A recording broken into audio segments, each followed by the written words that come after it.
Le temps, vaste sujet. Nous avons souvent l'impression de le perdre, nous nous plaignons d'en manquer, nous remplissons nos vies à craquer, nous mettons en place des routines, des stratégies pour être sûrs que nous ne serons jamais désœuvrés, et paf! Voici qu'une pandémie vient tout chambouler. Et si nous en profitions pour prendre du recul sur notre façon d'utiliser notre temps? Pour nous y aider, voici une série de vidéos fait maison en confinement pour présenter un modèle qui s'appelle la structuration du temps. Chapitre 1. La structuration du temps, qu'est-ce que c'est?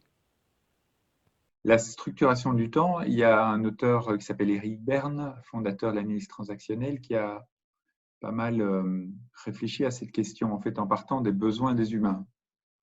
Dans cette période en particulier où on est privé de l'accès généralisé à la satisfaction de nos besoins, ça peut être intéressant de réfléchir sur ces besoins.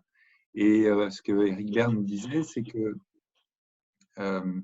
l'humain a un besoin de reconnaissance, il a besoin d'être touché, il a besoin d'être en contact. En grandissant, il apprend à se satisfaire de modes plus symboliques de toucher, hein, dire bonjour, être reconnu pour les choses qu'on fait, avoir des compliments par la parole, par le regard. Et ça, c'est un besoin qui dure toute notre vie.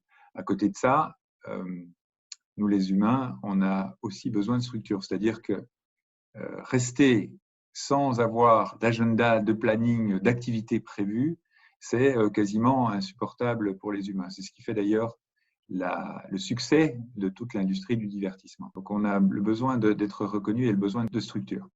Pour moi, c'est ces deux besoins-là qui vont se manifester dans ce qu'on appelle la structuration du temps. Structurer notre temps, ça nous sert à la fois à avoir une dimension structurée, prévisible, identifiable, anticipable du temps qu'on va passer, et ça nous sert aussi à avoir de la reconnaissance.